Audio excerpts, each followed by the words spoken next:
Bienvenidos a nuestro primer webinar 2025. Soy Isabel Yupet, gerente de publicaciones y administración de la Cámara Chileno-Británica de Comercio y coordinadora del Comité de Educación. Para iniciar el año hemos elegido un tema de gran relevancia en la actualidad y ampliamente discutido en los medios: la desregulación emocional y conductual. Con el apoyo de Treguelas Institute contamos con un experto en la materia para profundizar en este importante asunto.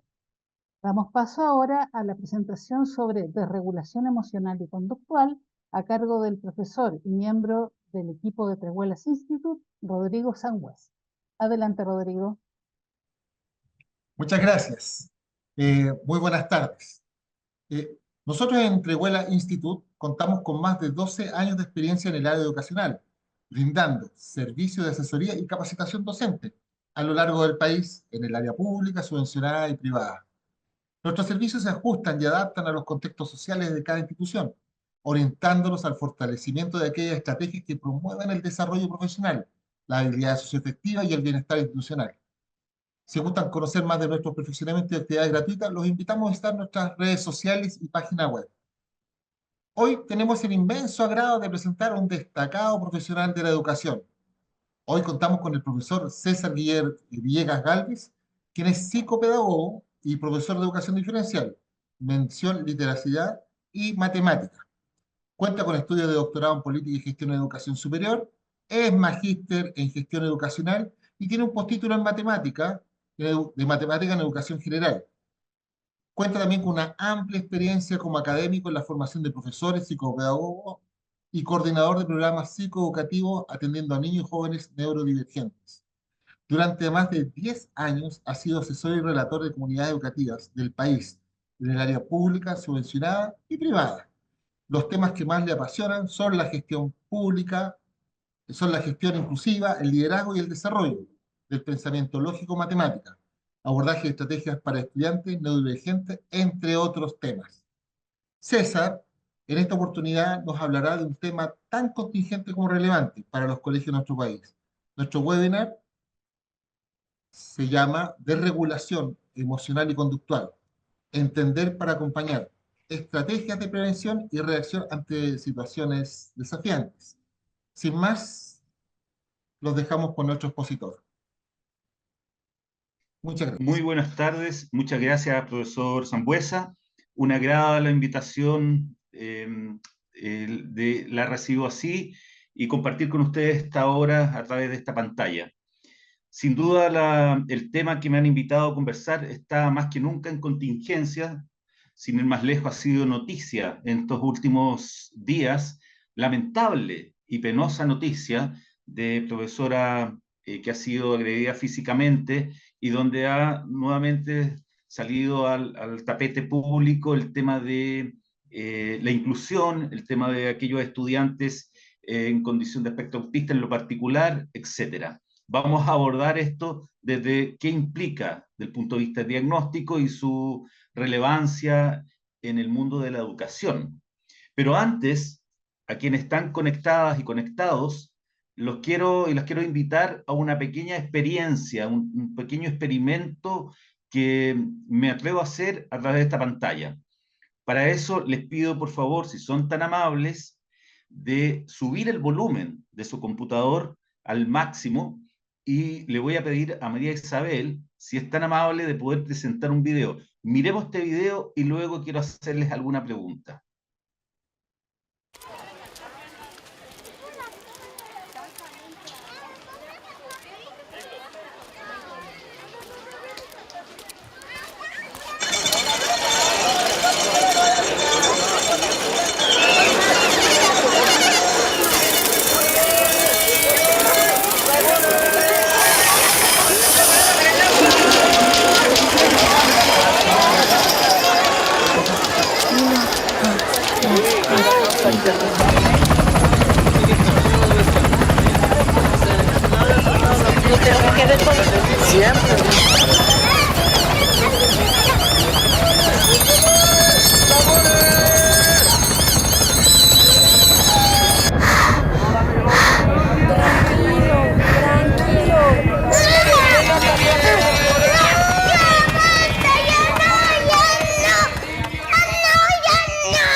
ayudo.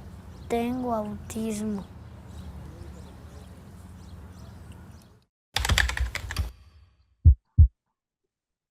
Muchas gracias, María Isabel. Me gustaría, si son tan amables, quienes están en el chat, preguntarles, ¿qué les pasó con el entorno del audio del video? Ni siquiera con lo que vimos, ¿ah? Porque me gustaría más bien qué pasó desde el punto de vista sensorial con el sonido. Incomodidad, dices ahí, es abrumador, es pesa, es terrible, dolieron los oídos, violento, mira, mucho caos, molesto, dice.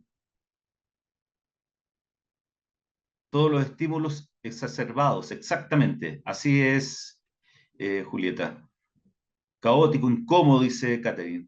Patricia, desagradable. En fin, de alguna manera lo que tenemos acá es la constatación de una de las características sensoriales más comunes que podemos encontrar en cualquier ser humano que es diagnosticado con el trastorno de espectro autista. Y esa es una condición que de alguna manera nos da cuenta de lo que implica, no solamente desde el punto de vista sensorial, sino también de la interrelación social de aquel o de aquella que cuenta con esta condición. Ahora bien, cuando en esta charla o en este compartir me han pedido poder presentar algunos antecedentes en torno a el aspecto autista, me parece que entender es básico para poder acompañar, pero no un acompañamiento eh, ajeno, sino para poder convivir de manera... y para poder convivir con otros es importante algunos valores o principios básicos como la empatía. En este video muestran efectivamente una sobreestimulación. Y voy a adelantar un poco lo que voy a presentar a continuación. Es decir, efectivamente, los niños, niñas y en general las personas con diagnóstico TEA perciben el mundo sin una discriminación en la atención o en la focalización de estímulos. Es decir, cada estímulo tiene en sí mismo el mismo valor sin la posibilidad necesariamente de discriminarlo. Esto es, como muy bien ustedes relatan en el chat, caótico. Nadie puede estar permanentemente en las mismas sintonías y las mismas condiciones de estímulo. Y esto sin duda que genera un agotamiento, un cansancio, y en el caso de los niños en particular, que es donde están en el periodo escolar, sin la estrategia suficiente, sin la comprensión de esto, genera de alguna manera una forma de reaccionar que es sobre aquellas capacidades que tienen. Muchas veces eso significa que generan golpes o gritos, o en algunos casos más extremos de funciones de aspecto autista, este estereotipo que nosotros tenemos a través de las películas o de las experiencias de vida con alguien cercano, de estos movimientos estereotipados donde se tapan los oídos y se generan estos movimientos. Pues bien, aquí hay un interesante video de promoción mexicano que nos da cuenta de uno de los aspectos que existen. Decía yo que al inicio de esta presentación, lamentablemente, vamos a hablar de un tema que por estos días ha sido sin duda una noticia penosa, muy lamentable, no solamente para la propia profesora que está en una situación de salud delicada, sino también para las familias que conllevan, para el propio chiquillo que estuvo involucrado y, por cierto, para toda una comunidad. Esta necesidad que hoy día está en boca y que está en discusión, incluso con el Colegio de Profesores, en volver a cuestionar la ley TEA o las condiciones de estudiantes de necesidades educativas especiales y cómo poder abordarlo desde el punto de vista del recurso y de la capacidad y competencia de los profesionales de educación, y en particular en el aula con los profesores, sin duda requiere de alguna manera la necesidad de poder mirar, de poder comprender y de poder también enfrentar. Y aquí vamos a ver algunas cuestiones que nos parecen interesantes. tratar. Primero, algunos datos muy generales. Fíjense ustedes que en el 2022, uno de cada 100 niños o niñas, según la Organización Mundial de la Salud, contaban con un diagnóstico de autismo en aquellos países que están suscritos al OMS. Y que y aquí hay una cosa más interesante todavía. En la medida que aumentan los años, en la medida que hay mayor prevalencia. En el 2017 la relación era 1 de cada 160. En el 22 aumentó 1 de cada 100. Y se espera que en el 2027 a 2028 esta prevalencia aún se acerque mucho más. Es decir, 1 cada menos 100 niños podrían tener efectivamente un diagnóstico. Inmediatamente eso nos implica y nos lleva a la pregunta, ¿qué está causando este aumento de prevalencia? Y en lo particular, ¿por qué esta percepción de un aumento exorbitante durante estos últimos años con relación al diagnóstico de TEA?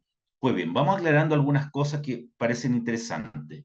Lo primero, el diagnóstico se basa, como bien lo sabemos, en el Manual de Diagnóstico Estadístico de los Trastornos Mentales de DSM-5 en Chile.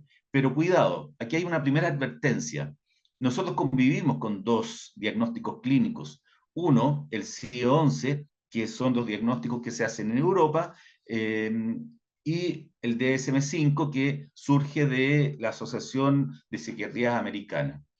Aquí hay una primera cuestión interesante, porque si bien los diagnósticos son similares, tienen sutilezas que hacen de alguna manera una bajada en lo que son las normativas y las políticas de cada estado de una cuestión importante a poder establecer. Es decir, no da lo mismo que la ley TEA, que fue promulgada el año pasado, se sostenga en el DSM-5 y no solo los criterios CIE-11.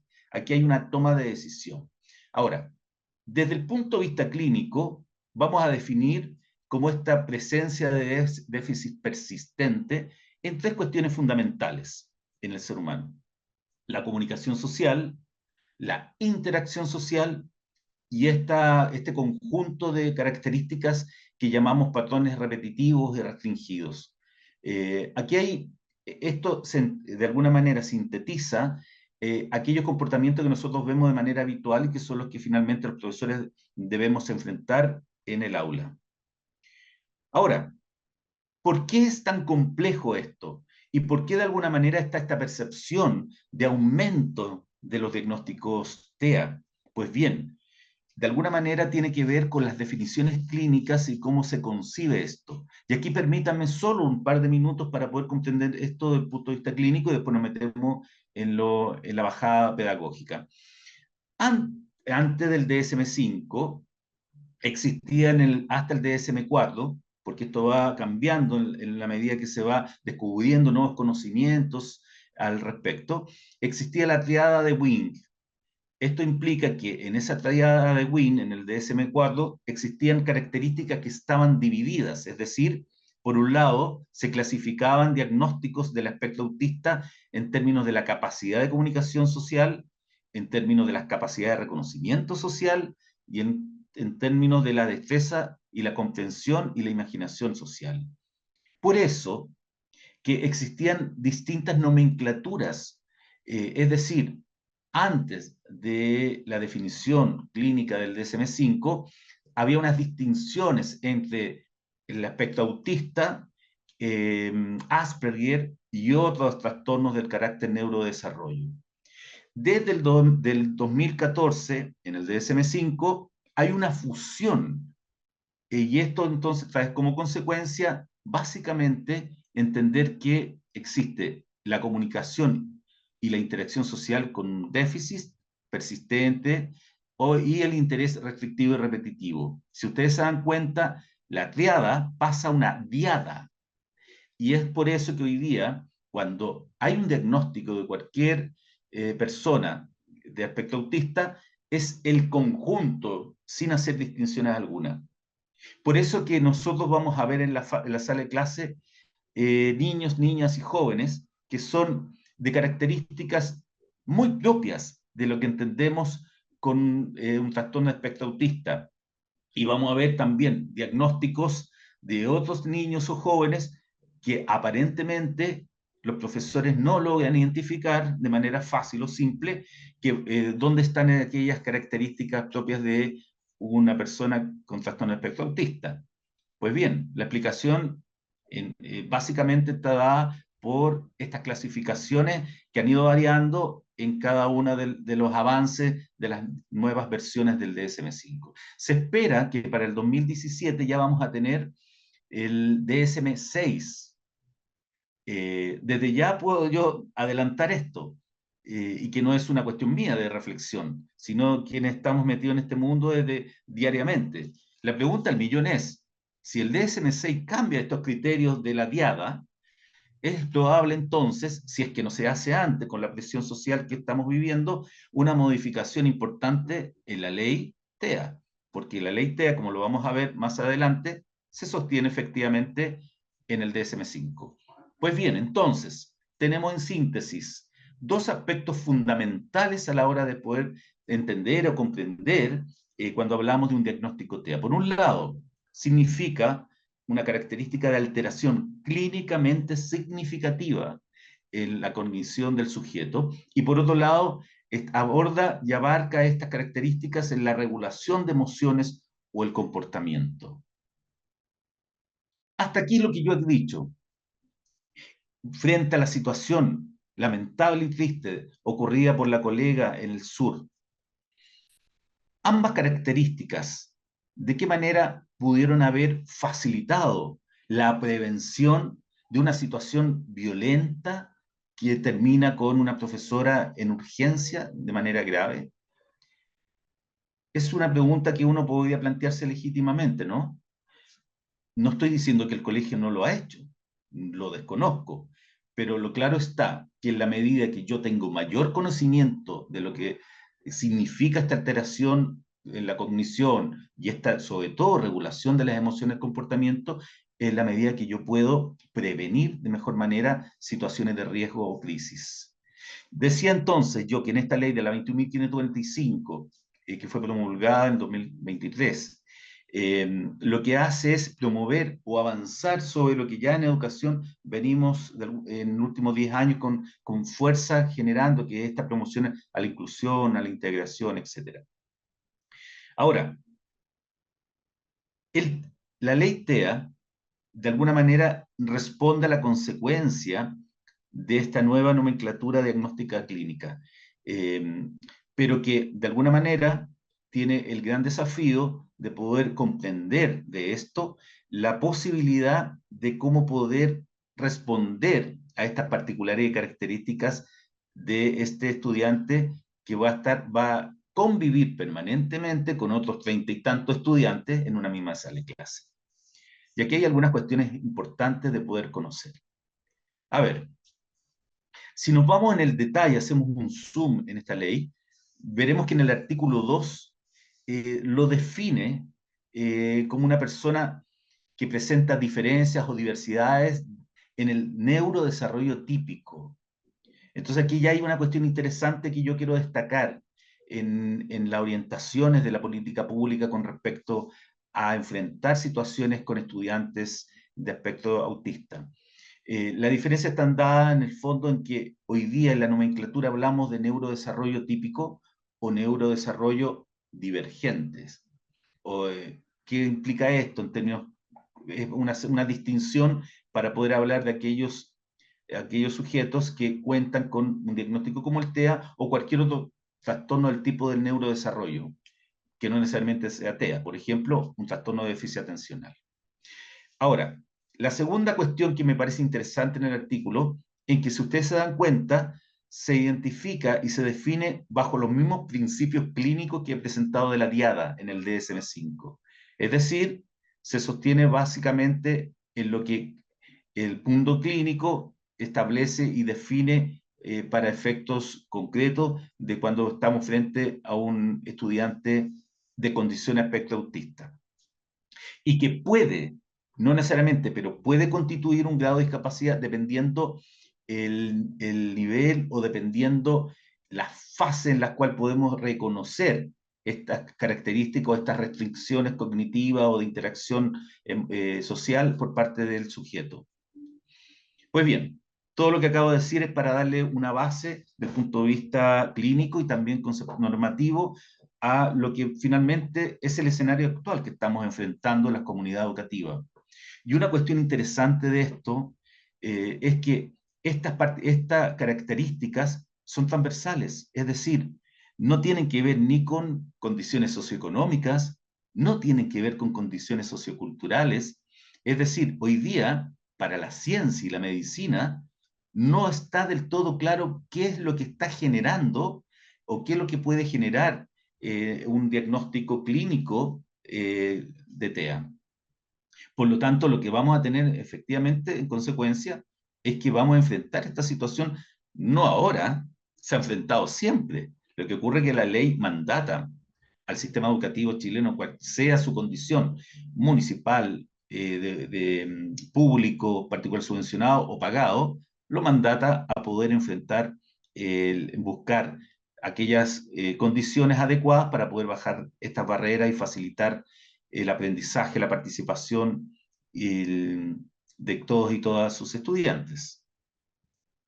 Ahora, ¿cuál es el énfasis donde tiene que estar puesto esta búsqueda en las comunidades educativas para poder generar espacios seguros, inclusivos y diversos? Bueno, pues bien, los énfasis están dados desde mi perspectiva, en tres cuestiones fundamentales, es decir,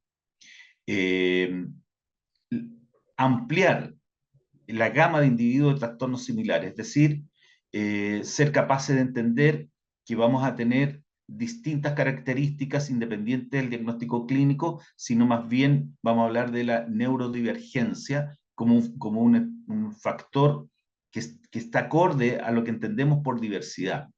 Por lo tanto, este principio de que todos mis estudiantes son más o menos parecidos, se cambian con la base del principio de que todos mis estudiantes son distintos. Y parto de esa base, y parto de ese principio a la hora de tomar decisiones en protocolos, en normativas, y cómo voy a convivir dentro de esta comunidad. El segundo factor está dado por considerar que, en particular, el trastorno espectro autista no es una enfermedad, sino una condición. Y ahí viene esta distinción que quiero aclarar, porque en algunas partes hablamos de TEA y porque en otras partes se habla de SEA, como siglas. Pues bien, básicamente el TEA está dado por el prisma clínico en el cual se define, con lo que ya he mencionado anteriormente, y el SEA, que es condición de espectro autista, es el lenguaje que utilizamos más bien en el mundo de la educación para dar cuenta de una condición de respeto, más bien en la mirada de la diversidad que en una mirada clínica. Los profesores no somos profesionales de la salud, somos profesionales de la educación. Por lo tanto, hablar de trastorno no nos va a aportar en buscar mecanismos para poder promocionar el aprendizaje de mi estudiante. Al contrario, se estigma, se separa, se fragmenta, se divide, y eso finalmente causa mayor dificultad a la hora de tomar decisiones en la gestión pedagógica. Y por último, la comunicación es crucial para poder enfrentar un trabajo con estudiantes de condiciones espectro-autistas. Es decir, buscar mecanismos, y esos mecanismos probablemente van a tener que tener particularidades que me van a ayudar a mejorar esta comunicación y para enfrentar siempre en la prevención de buscar de aquellas maneras donde voy a evitar llegar a una crisis como estudiante. Voy a especificar esto un poquito más adelante para poder dar cuenta de lo que estoy planteando. Ahora, entendido esto, vamos a mirar entonces que la neurodiversidad tiene algunas cuestiones que son importantes, creo yo, destacar.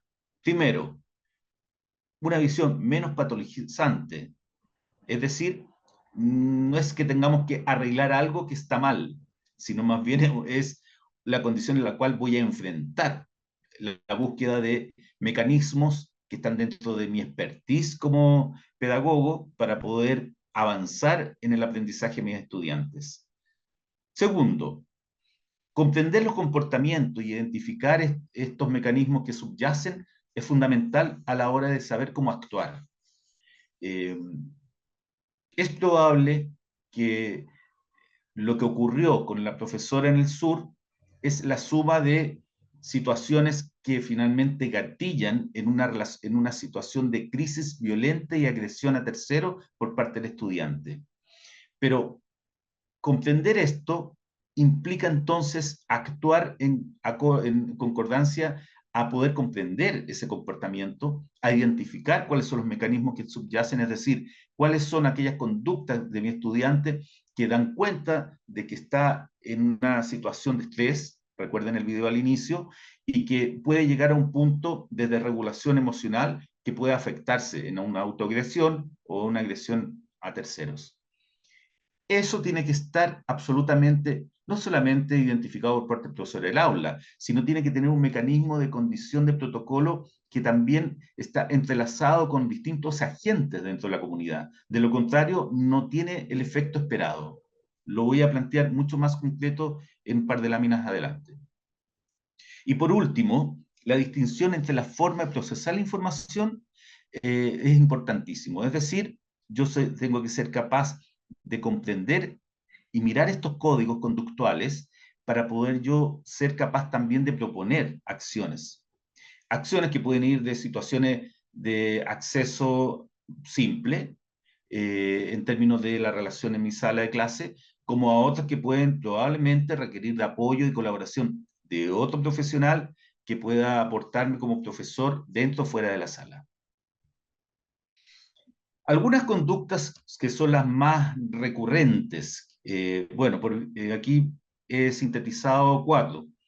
Algunas conductas que tienen que ver con la relación de la sensibilidad sensorial, es decir, mirar aquellas situaciones de mis estudiantes que pueden afectar con estímulos, música en los recreos, muy fuerte, situaciones de trabajo donde el resto de sus compañeros están con la voz muy alta, movimiento de muebles, arrastrar sillas, etc.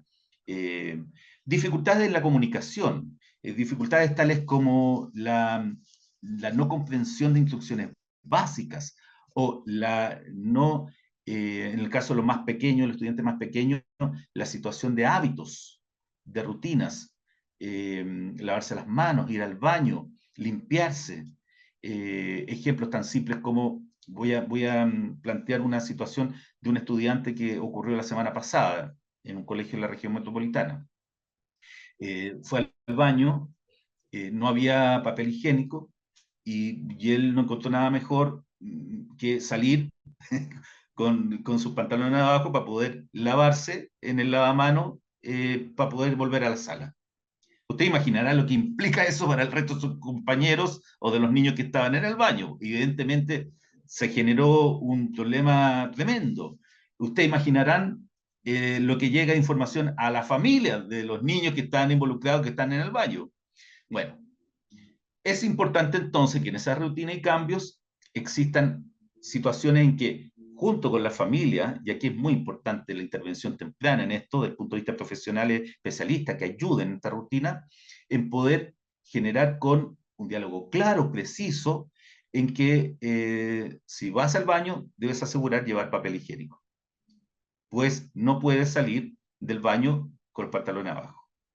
Te fijas que hay situaciones que parecieran ser muy domésticas, pero que uno espera que todos los niños lo comprendan de manera casi natural, con solo los hábitos que vienen de casa. Y entonces cuando hay situaciones como esta, nada puede darse por hecho. Siempre les digo esto yo a los colegas que asesoro los colegios, nada lo podemos dar por hecho. Y entonces ahí es importante el trabajo en conjunto, permanente, estoy hablando de los niños más pequeños incluso, cuando se generan hábitos. Y finalmente, yo diría que una de las conductas también interesantes son los intereses restringidos, es decir, estos son los típicos niños, niñas que nosotros miramos, que les encanta y se apasionan y saben de todo de un tema en particular. ¿Tú sabías que existen no sé cuántos tipos de aves que tienen una cantidad de ruidos y cada ruido tiene la particularidad de una nota musical? Estoy recordando la conversación de un chico de octavo básico que me decía. Y es probable que si yo le seguía preguntando, efectivamente sabía diferenciar y te daba las condiciones de los tipos de aves que habían en el sur de Chile. Estos intereses restringidos pueden ser un potencial muy importante de punto de partida para la toma de decisión de una planificación diversificada en el aula, puesto que dentro de los intereses yo lo puedo utilizar como una herramienta para generar motivación, atender y focalizarse en la tarea de manera persistente. Pero claro, usted dirá, no todo me puedo basar en los pájaros y en el canto del ave del sur todo el tiempo durante los 12 años de escolaridad. Y claro, y ahí entonces que yo tengo que al menos reconocer en mi estudiante cuáles serían entonces estos intereses y de ahí poder utilizarlos o ampliarle el gusto por buscar otros que pueden también resultarle y que a mí me pueden apoyar en mi gestión pedagógica. Ahora bien, fíjense ustedes entonces que es importante que podamos reconocer que las conductas que nosotros observamos permanentemente a partir de estas características que he mencionado son la punta del iceberg. Y aquí yo sí estoy entrando un poco más en detalle de cuáles son estas condiciones necesarias que tenemos que buscar en las comunidades educativas, en los colegios, para poder abordarlo con protocolos y con tomas de decisiones estratégicas importantes a la hora de poder trabajar en el aula y fuera del aula con estudiantes de condición espectro autista y otros del carácter del trastorno de neurodesarrollo.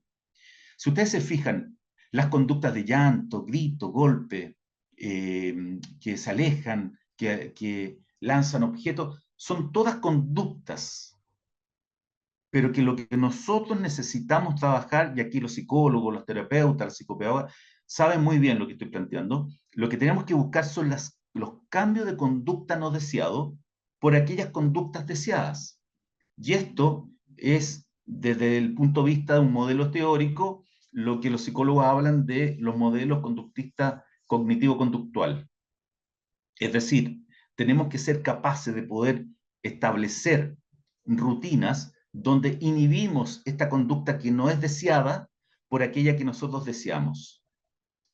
Pero para poder lograr eso, debo ser capaz de darme cuenta de qué es lo que está generando las conductas observables en mi estudiante.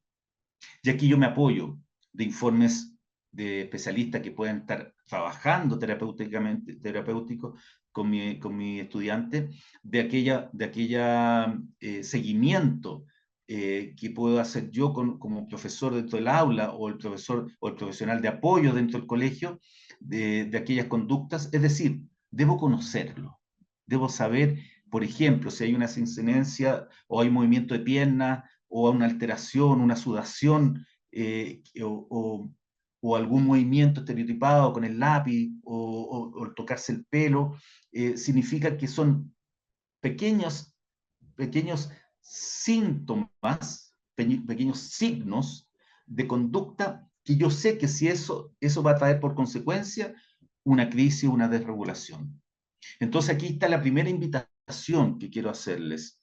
Es importante que observemos, porque al observar a nuestros estudiantes podemos anticipar estas conductas de riesgo. Y además no solo eso, podemos tomar decisiones importantes a la hora de poder establecer criterios de darle un ambiente en mi sala de clase o generar las condiciones adecuadas. Por ejemplo, si yo veo que hay situaciones de conducta de riesgo a llegar a una crisis, una desregulación, pues en el recreo se activa un protocolo donde habrá alguien, un agente de apoyo, de acompañamiento, o el profesional psicólogo, quien esté en los espacios de recreo, en un lugar que se ha determinado como aula de segura o de la calma. Son técnicas que los colegios en general han ido implementando, sobre todo con muchísima fuerza post pandemia por las crisis socioemocionales que se han dado. Pues bien, llevo a este alumno, llevo a este estudiante, a esta estudiante y aplico ahí una contención antes de que llegue la crisis.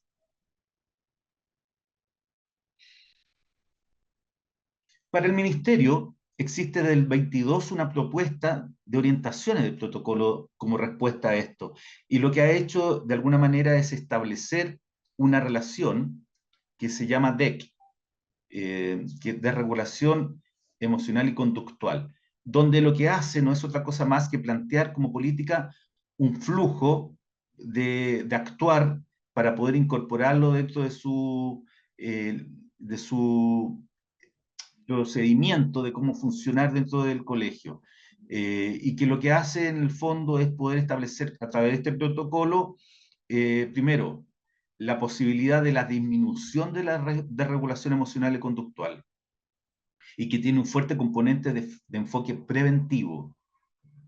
Y aquí está la clave de entender para poder apoyar, comprender y actuar. La clave más importante de esto es la prevención. Y voy a explicarlo en el siguiente diagrama. Para el DEC, para el protocolo del Ministerio, se basa al menos en 5 momentos al poder establecer un protocolo de apoyo o acompañamiento a desregulaciones emocionales, conductuales de algún estudiante.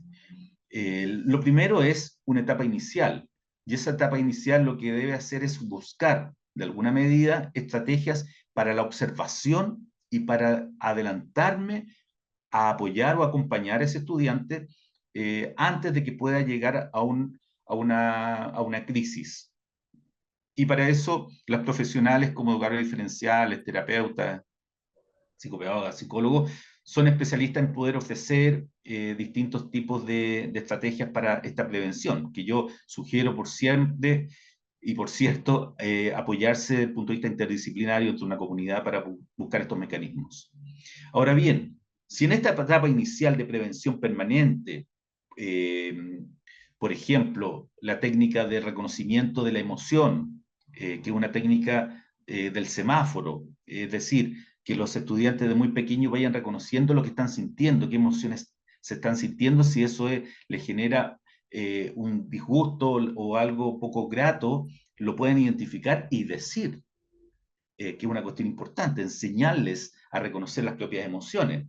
Esto tiene que ver con la etapa inicial del DEC, es decir, tiene que ver con ir generando su propio autoconocimiento de lo que está sintiendo o cómo se está sintiendo. Pero sí, a pesar de esas estrategias que yo voy a plantear, existe un aumento en la conducta de desregulación, pues bien, tendré que aplicar entonces en este protocolo otro tipo de condiciones que me van a permitir poder ayudar a disminuir. Pero atención, en un estudiante de condición aspecto autista, lo más probable es que no es deseable, pero es probable que no ocurra, en que desaparezcan en su transcurso del desarrollo de su escolaridad las crisis. Aquí tenemos que darle la siguiente mirada. Por un lado, existe también el desarrollo evolutivo natural de cualquier persona del crecimiento, es decir, un descontrol o una desregulación de un niño de 5, 6, 7 años va a ser distinta que a uno de 14. Pero a la vez el de 14 ya puede generar mecanismos de compensación de situaciones de estrés. Es decir, si ha tenido una buena intervención, un buen acompañamiento terapéutico, pero también escolar, es probable que ese niño o esa niña, cuando llega a la adolescencia, va a poder tener mecanismos para poder expresar cual sea la vía de comunicación que lo haga, pictogramas, lo que sea, va a tener la mayor capacidad de poder expresar lo que está sintiendo. Si no ha tenido este apoyo durante su recorrido escolar, lo más probable es que puedan generar situaciones, desgraciadamente, de violencia o de autoagresión o de a terceros. Pues bien, en este aumento de la DEC es importante aplicar estas estrategias. Pero si aún así llega al desborde, estamos hablando de una crisis. Y aquí en el protocolo se habla de la etapa 3, es decir, se requiere una contención física. Y aquí es un tema delicado, porque lo que ocurre acá en que este protocolo se contrapone con otras leyes. Es decir, hoy día tenemos la ley vigente también que regula un estado emocional y físico de los propios profesionales que trabajan en el colegio. Y entonces se contraponen la ley TEA en algunos aspectos cuando vemos situaciones como lo que ocurrió con la profesora en el sur, que protege justamente de una violencia emocional, psicológica o física a un profesor. Y ahí entonces es importante que en la comunidad se discuta, se abre el tema también, particularmente con las familias, porque aquí cuando hablamos de contención, estamos hablando también de comprender al resto de los compañeros de este niño o esta niña, en que debe haber una forma de enfrentar cuando ve una situación que lleva a una crisis, una desregulación. Y el poder ir enfrentando esto de manera natural y ir comprendiendo que yo comparto la vida con distintas personas de distintas características, es un tremendo aprendizaje también para el resto de nuestros estudiantes. Y entonces cuando llega la etapa de crisis, también tengo que tener mecanismos de activación en protocolo donde sé quién, cuándo y cómo se actúa. Lo peor que puede pasar es que se actúe sin tener este consentimiento de la familia, por cierto debe tenerlo, y sin tener el conocimiento previo o la experiencia de haber hablado de esto con el resto de la comunidad. Es decir, si yo voy a contener físicamente para evitar una autoagresión o en una situación vital de este niño o esta niña, o para otros terceros, debo entender que ese actuar ha sido previamente conversado, sancionado, incorporado en mis procedimientos de convivencia, etcétera, y por lo tanto no estoy haciendo algo que no es esperable para el resto. Y finalmente en este protocolo existe un post-crisis, que yo diría que es fundamental, porque es donde actúan los profesionales especialistas en esto para todo el proceso que sigue. Es decir, después de una crisis, yo no puedo dejar como si no pasara nada. Debe haber una contención, no solamente para el propio estudiante, que se actúa y se activa esto. Generalmente en los protocolos de los colegios lo que hace es que se solicita que asista el apoderado y luego se le solicita que no vaya al día siguiente, sino pueda tener nuevamente un control con los especialistas que lo están atendiendo y puede haber una regulación que puede ser incluso farmacológica, etcétera. Pero además, en esta intervención de reparación, no es solamente centrado en él, sino también en la propia profesora, profesor, en sus compañeros, en lo que implica el estrés de una situación como la que vivió la profesora en el sur. Pues bien,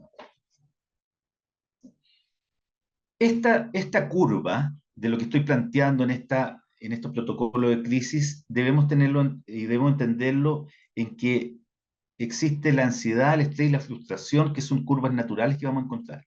¿Qué es lo que tengo que ir evaluando al observar esta conducta? Pues bien, lo que debo permitir es buscar mecanismos de prevención en la intensidad y en la frecuencia de una crisis de mi estudiante. Es decir, en la medida que yo voy buscando y encontrando, identificando estas conductas que pueden ser conductas estresoras o que lleguen a una desregulación, en la medida que yo me hago cargo oportunamente de poder evitar que la frecuencia de estas crisis o la intensidad sean tal que puedan generar algún daño físico en el propio estudiante o en terceros.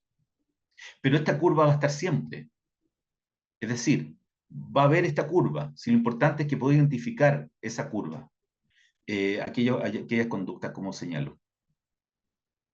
Ahora bien, para ir finalizando, dentro de estas fases, yo puse aquí algunas estrategias que son las que se utilizan, no me voy a detener en cada una de ellas, pero que es importante entender que para cada fase de esta curva de crisis, yo voy a encontrar de alguna manera posibles estrategias que puedo incorporar en mis prácticas habituales en la sala de clase, y para eso es importante ponerse de acuerdo entre colegas y profesores, pero que también pueden estar de la mano por quienes apoyan esto, por ejemplo, inspectoría, convivencia escolar, el propio programa psicoeducativo, etcétera, depende de la conformación del colegio, pero que de alguna manera estén consensuadas, conocidas, internalizadas en el procedimiento a actuar.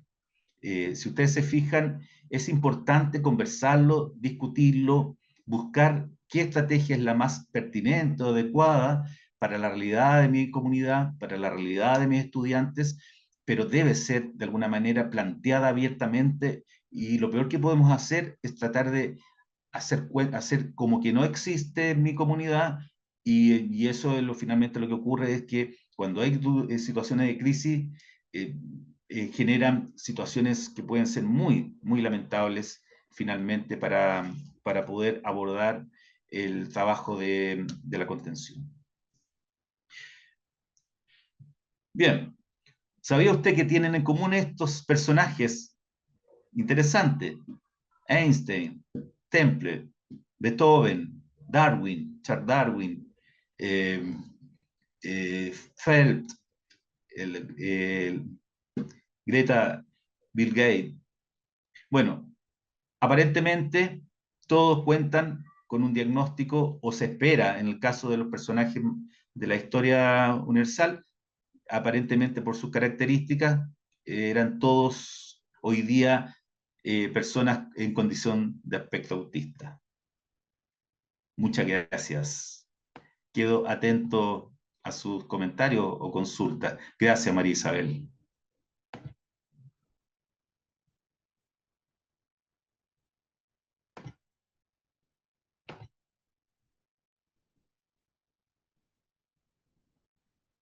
Muchas gracias por su presentación, profesor.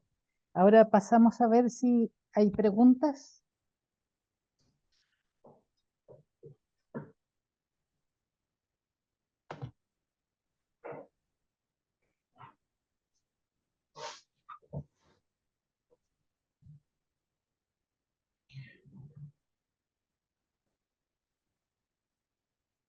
Bueno, muchas gracias, Carla. Sí. Ujú.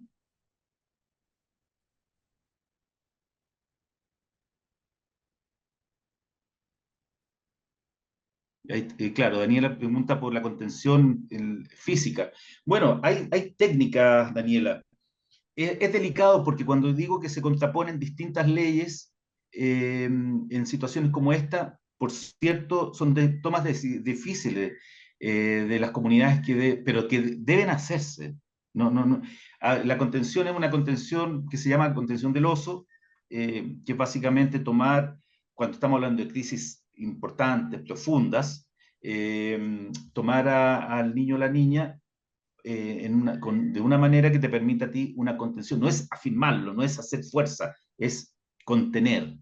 Y esas técnicas, si se aplican en caso de una desregulación importante, debe haber conocimiento, debe haber una capacitación, y deben también ser capaces de determinar quiénes harán esta contención. En fin. ¿Qué opinas sobre la instalación de botón pánico en la escuela? Esos mecanismos son recursos, son situaciones que yo diría que cada comunidad está buscando la forma de poder eh, optimizar esto, de llevarlo de la mejor manera. Yo no he visto experiencia de botón de pánico en la escuela.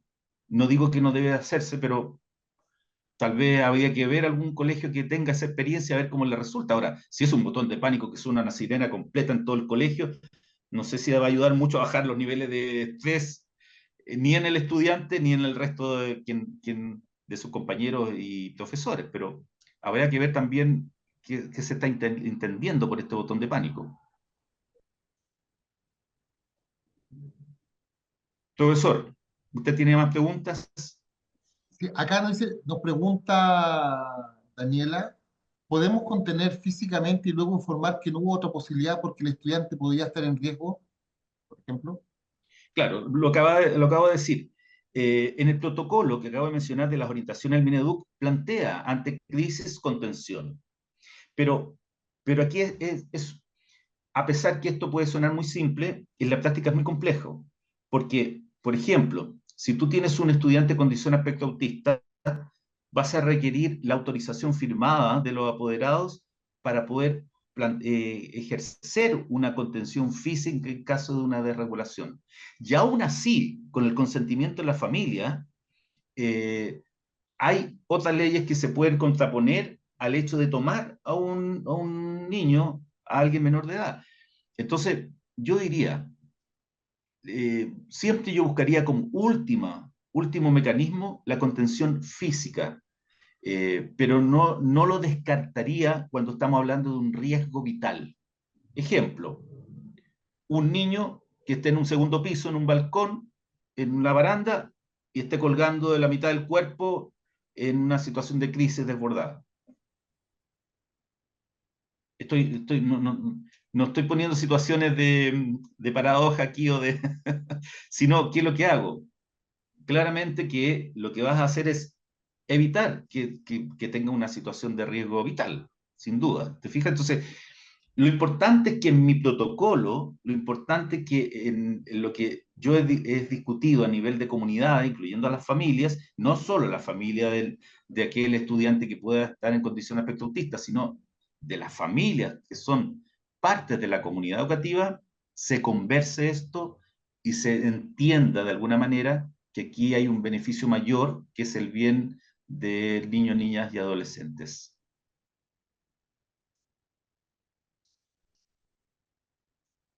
Sí. También preguntan sobre tu opinión respecto al botón de pánico. ¿Cuál es tu Sí, apreciación? lo acabo de señalar el profesor Sangüesa. Sí, ahí di mi. Ah, ya, que estaba con mal sonido acá. Ya, Ya. y nos preguntan qué ocurre con la disminución de la jornada de niños con estos trastornos. Si es recomendable hasta qué nivel, en qué en medida, por ejemplo, de cortar la jornada, que entiendo que tiene que ser con un acuerdo, ¿no es verdad? Sí, sí. Mira, es muy interesante esto. No es que no quiera, le voy a poner un poco de Merquén a la cosa. A mí me gusta ponerle Merquén. La disminución de la hora de la jornada escolar se contrapone con otro derecho de los niños y adolescentes, que es el derecho a educarse. Pero por otro lado, es un mecanismo muy eficiente toda vez que el retiro de este niño, niña o joven del colegio significa un poder contener y apoyar desde el punto de vista familiar, afectivo y clínico, pero si ese niño, niña, adolescente se va a ir a la casa y va a estar solo, no va a tener la consecuencia deseada. La experiencia que tengo de colegios particulares y municipales es que en general es un buen mecanismo porque te permite sacarlo de una situación estresor. Es decir, cualquier estudiante que esté en condición de aspecto autista y genera una crisis como la que vimos en el sur de esta profesora, es que ese joven estaba en un nivel de estrés importante, importante. La pregunta es por qué llegó a ese punto, qué no miré, qué no fue lo que fuimos, qué no logramos prevenir. Por lo tanto, yo diría que la disminución puede ser una buena medida, pero sin duda debe ser una medida acotada, debe ser una medida complementaria a otras acciones. Y hay una pregunta muy interesante, porque nosotros intervenimos a la persona y ¿qué pasa con la comunidad? Entonces, ¿cómo se contiene? Nos pregunta Miriam, ¿cómo se contiene a la comunidad una vez que ocurre la desregulación nivel 3? Sí, sí, yo no me quise meter en los niveles de regulación por el tiempo, pero claro, se, la mejor manera de contener a una comunidad es teniendo claro los protocolos y los procedimientos de actuar. Es decir, si yo sé, si yo estoy habituado en conversar esto dentro de la comunidad, en conversarlo con los propios estudiantes, por favor, no, cuando yo hablo de poder hablar o abordar los temas, es independiente de la edad. Es decir, esto debiera ocurrir desde prekinder, obviamente bajo un lenguaje, una profundización acorde al desarrollo evolutivo de cada uno de nuestros estudiantes en el nivel que está, pero debe ser natural. Es decir, debemos terminar con un niño, una niña de kinder en cuarto medio, entendiendo que en la vida yo voy a relacionar con distintas personas que tienen distintas características y que no por eso va a significar para mí una cosa desbordante o no saber qué hacer.